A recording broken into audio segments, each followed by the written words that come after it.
प्यारे बच्चों अस्सलाम वालेकुम रहमतुल्लाहि व बरकातहू। आज हम फिर class 8 subject history chapter 3 ruling the country side को आगे करते हुए पढ़ेंगे। आज तक हमने मुख्तलिफ रेवेन्यू पॉलिसीज़ पढ़ी। मेरे ख्याल से 2-3 पॉलिसीज़ हमने पढ़ी हैं और आज भी हम देखेंगे कि एक और नई revenue policy British east India company यहाँ पे लाई हिंदुस्तान के अंदर। तो इस पॉलिसी का नाम था द मनरो सिस्टम और रॉयट वारिस सिस्टम। रॉयट चूंकि कल्टिवेटर्स को कहते हैं, या यूँ कहिए कि जो किसान वगैरह होते हैं इनको कल्टिवेटर्स कहते हैं, जो खेतों में काम करते हैं। तो ये जो सिस्टम है, चूंकि जो पिछले जो सिस्टम थे, चाहे परमानेंट सेटलमेंट या फिर मेलावारी सिस्टम, ये नॉर्थ इंडिया में लाए गए थे, स्पेशली इन बंगाल एरिया। तो आज हम साउथ इंडिया की तरफ जाएंगे, वहाँ पे देखेंगे कि यहाँ पे भी एक रेवेन्यू सिस्टम पॉलिसी कंपनी की तरफ से लाई गई, जिसका नाम था मनरो सिस्टम या रॉयटवर सिस्टम या रॉयटवेरी system. The system was tried on the small scale by Captain Alexander Reed in some of the areas that were taken over by the company after the wars with Tipu Sultan. आपको मालूम होगा medieval history में आपने पढ़ा है, टीपू सुल्तान एक बहुत ही बड़े बादशाह या फिर यूँ सुल्तान गुजरे हैं साउथ इंडिया के, स्पेशली हैदराबाद में इनकी प्रेसिडेंसी थी। तो इस इलाके में जो पहली बार जो रेवेन्यू सिस्टम या रेवेन्यू पॉलिसी जो मनरू की तरफ से लाई गई थी, ये कैप्टन अलेक्जेंडर रीड ने पहले यहाँ पे लाई थी।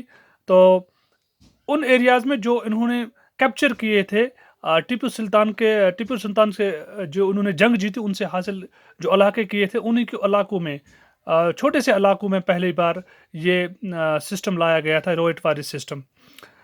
Subsequently developed by Thomas Munro, this system was gradually extended all over South India. उसके बाद चूंकि आपको मालूम भी है कि साउथ इंडिया के ऊपर पूरी तरह से ईस्ट इंडिया कंपनी या ब्रिटिश जो नेक्स्ट किया था इस एरिया को, इसके ऊपर अपना कब्जा जमा लिया था। उसके बाद जो वहाँ पे जो पूरी साउथ इंडिया में जो पॉलिसी लाई गई थी, रेवेन्यू पॉलिसी या फिर रेवेन्यू सेटलमेंट पॉलिसी यूँ कहिए, या फिर एग्रीकल्चरल पॉलिसी, चूँकि हम सबको मालूम है कि उन दिनों जो गवर्नमेंट का जो सबसे ज़्यादा बल्कि एक ही मात्र जो रेवेन्यू जनरेशन का सिस्टम होता था, वो होता था एग्रीकल्चरल रेवेन्यू, क्योंकि उन दिनों एग्रीकल्चर इंडस्ट्री के अलावा और कुछ होता नहीं था। मोस्टली जो रेवेन्यू आता था वो एग्रीकल्चर से हासिल होता, क्योंकि आजकल आपको पता, आजकल मुख्तलिफ किस्म के टैक्सेस गवर्नमेंट लगाती है और उनसे अपनी इनकम या फिर अपना रेवेन्यू जनरेट करती है। लेकिन उन दिनों सिर्फ मोस्टली एग्रीकल्चर से ही जो रेवेन्यू गवर्नमेंट को जनरेट होता था वही होता था। तो इस तरह से ये जो मनरो सिस्टम था या रॉयटवेरी सिस्टम था, ये पूरे साउथ इंडिया में लागू कर दिया गया था। इसकी वजह ये थी कि जो रीड और कैप्टन अलेक्जेंडर रीड और मनरो जो थे, उन्होंने ये वहाँ पे स्टडी करके ये समझ लिया था कि जो ट्रेडिशनल ज़मींदार, जिस तरह से हमने देखा कि नॉर्थ इंडिया के अंदर ज़मींदारी सिस्टम एक बहुत स्ट्रॉन्ग सिस्टम हुआ करता था, एक बहुत ही बड़े large scale and strong system था ज़मींदारी सिस्टम नॉर्थ इंडिया। लेकिन साउथ इंडिया में ऐसा नहीं था। साउथ इंडिया में बड़े बड़े ज़मींदार से ट्रेडिशनल ज़मींदारी सिस्टम मौजूद नहीं था। The settlement, they argued, had to be made directly with the cultivators' rights who had tilled land for generations.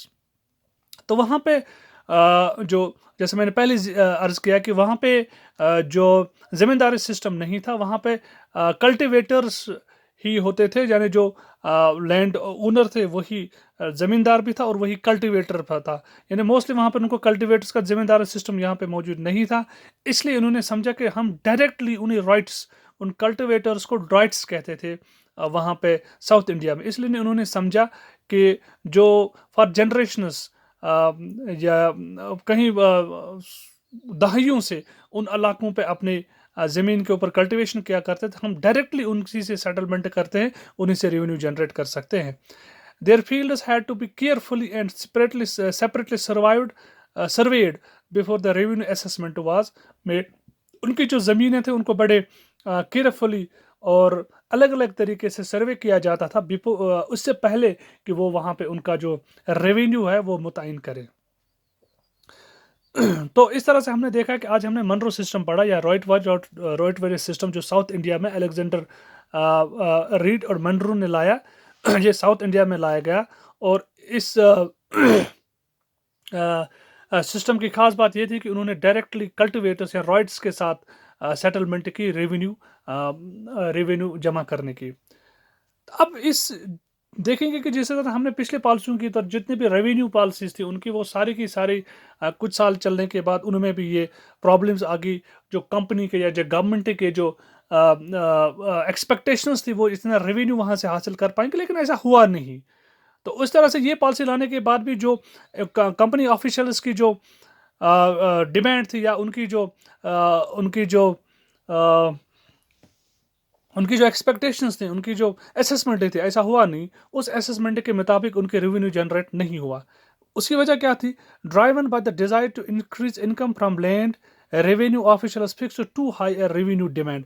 تو پہلی بات ان میں یہ ہوا کہ جس طرح سے ہم نے دیکھا کہ پرماننٹ سیٹلمنٹ میں یا میلاوری سیٹلمنٹ ہر بار ایسا ہو کہ جو کمپنی کے آفیشلز تھے وہ زیادہ سے زیادہ ریونیو ڈیمانڈ کر رہے تھے اور ریونیو فکس کر لیتے تھے.